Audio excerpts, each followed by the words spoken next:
The VSS and the VAL are classic weapons in Escape from Tarkov that have been in the game for a long time, and for a long time were basically considered best in slot. But are they still worth using now after all the changes that have been made to them? In this video, we're going to talk about how they stack up in Escape from Tarkov right now. I'm Jessekazam. Welcome back to another Escape from Tarkov video. I stream Escape from Tarkov on Twitch. All my links will be down below. I'd love to have you stop by and say hey. And if you haven't seen yet, we just launched and announced the Jessekazam Juju Shaker Cup. If you've been around, you know we've been partnering with Juju for a while. These guys are awesome. And if you want more information on Juju, or if you want to pick up the cup, you can use the link down below and use code Jessekazam at checkout for 10% off your order. With all this stuff out of the way though, let's go ahead and dive right in.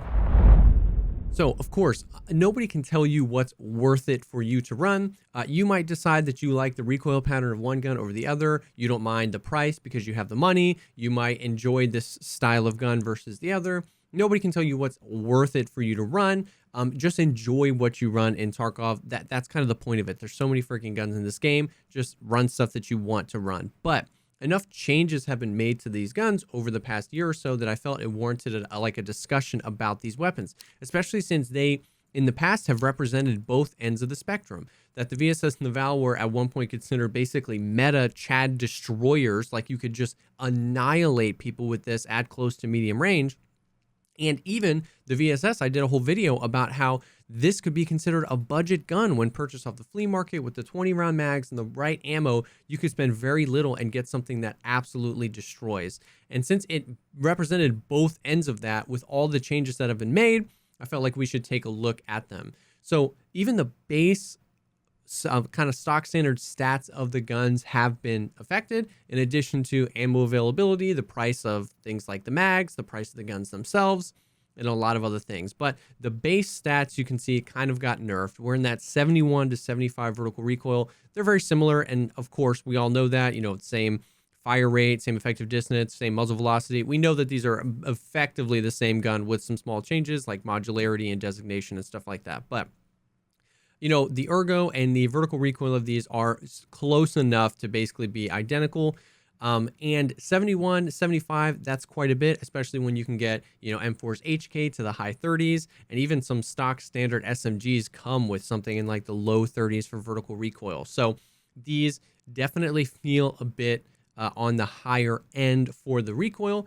And even though you can add some attachments to these, they are not modular enough to basically be able to bring these down a whole lot. You look at an M4, and the reason you can get that, the reason that can be really high recoil or really low is because you can change out the buffer tube, the stock, the butt pad, the pistol grip, the barrel length, the compensator, all of these things. When you can't really do that with these, you can attach like different butt stocks on the VAL, but it doesn't do enough. You can't change barrel length, compensator, anything. So they're not worth spending too much money on attachments on. But before we dive into that, let's look at the price of the weapons. They've definitely changed quite a bit. The VSS is still relatively affordable in the 46 to 57,000 ruble range.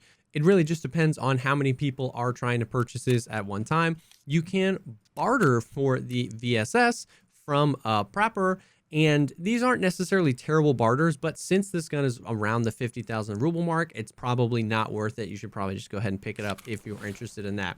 Now, the VAL is definitely a little bit more expensive in the 60 to 75,000 ruble range. I don't necessarily personally think that that additional cost is warranted. I would just use a VSS most of the time because, like we said, the stat difference isn't going to be that much. But I would definitely say, like, you can purchase these from the trader for 150,000 rubles. This is stuff that I find interesting, where they nerfed it in this way, where they made the trader price, but I don't think anybody ever really purchased it from Prepor, so I don't really understand why they did that. And they also made these a little bit less accessible because I think they spawn on raiders a little bit less than they used to, so that might be why the price has come up a little bit.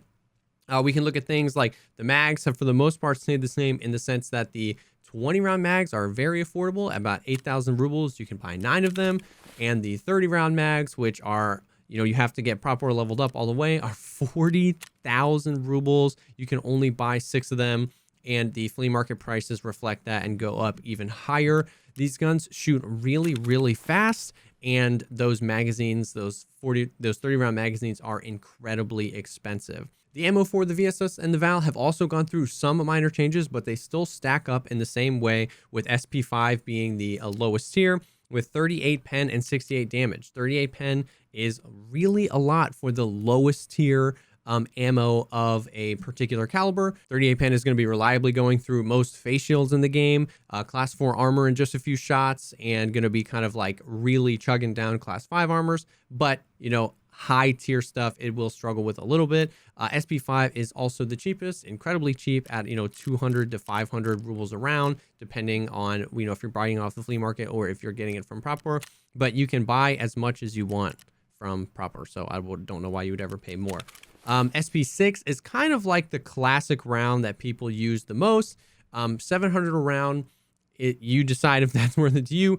46 pen and 58 damage. So 46 pen is really, really usable, even late game. You're going to be chunking through basically all helmets. You're going to be chunking through class 5 armor pretty easily.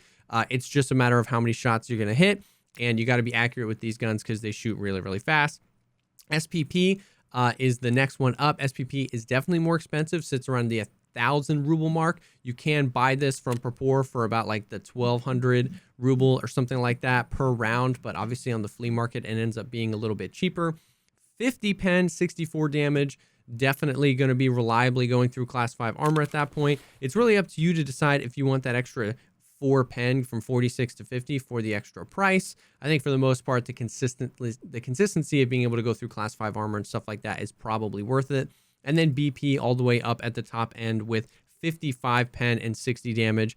55 pen, I mean, I got 2 tapped with a kill armor with this round last night or the other day. 55 pen is definitely pretty aggressive and definitely can get the job done. But once again, you just got to look at all this. If you're stacking up, you know, 1,500 to 2,000 rubles a round in 30 round magazines that cost 40,000 rubles per, out of a gun that's 70,000 rubles that has the stats of, you know, that type of recoil, you just have to decide if that's worth it. So we can take a look at the attachments, I guess, finally, and look at like what really happens to these guns. These are like bullpups, in my opinion, where it's not worth spending the best of the best of the best of the best on the attachments because it's just not enough attachments to do enough. So a lot of times people buy these TOS mounts and they can throw maybe the RK2, which is going to be the best in slot, and you can throw that on there. And that's basically all you're going to do for adjusting stats. You can take a low profile mount, whatever optic you want, slap it on the dovetail.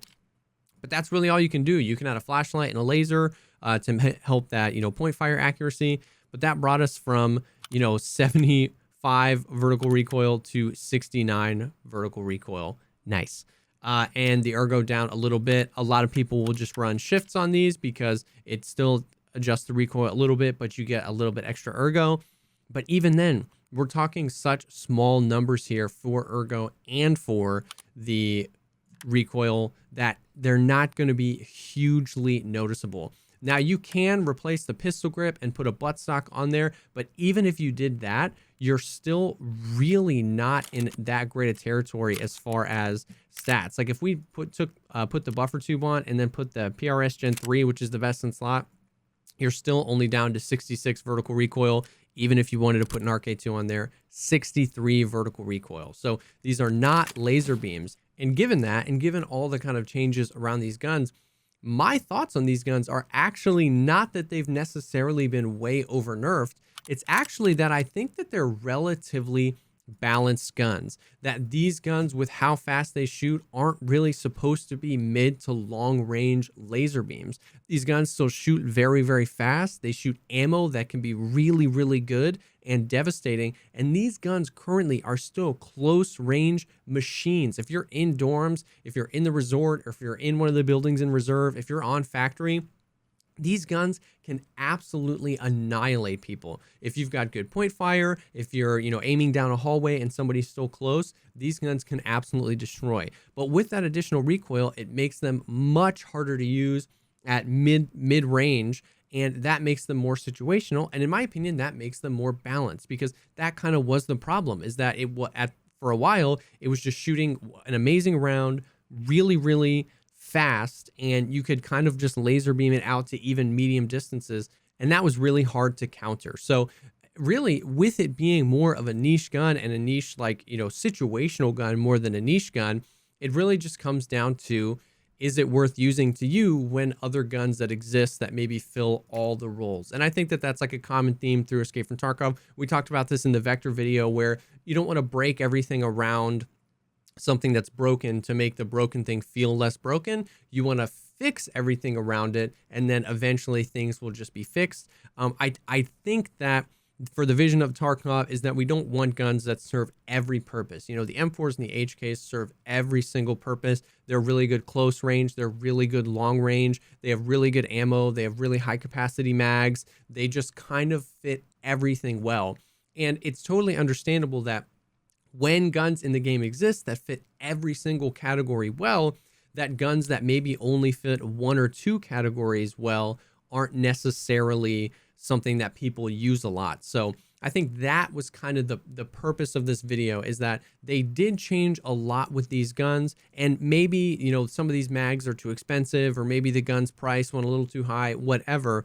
I do think that overall the guns feel balanced because they feel specific, they feel usable, they feel like you definitely need to know your gun and have some skill to be super proficient with these now, but they give you that ability. So my argument, I guess, is that it feels balanced, but if it's worth it to run is going to be completely up to you when other guns out there exist that kind of fill all the roles. So those are kind of my thoughts. Once again, the whole point wasn't for me to tell you to go out and buy these right now. You look at the prices of everything and what type of guns you like to run, and if you can afford, throw in 30 rounders and with, BP with the best ammo.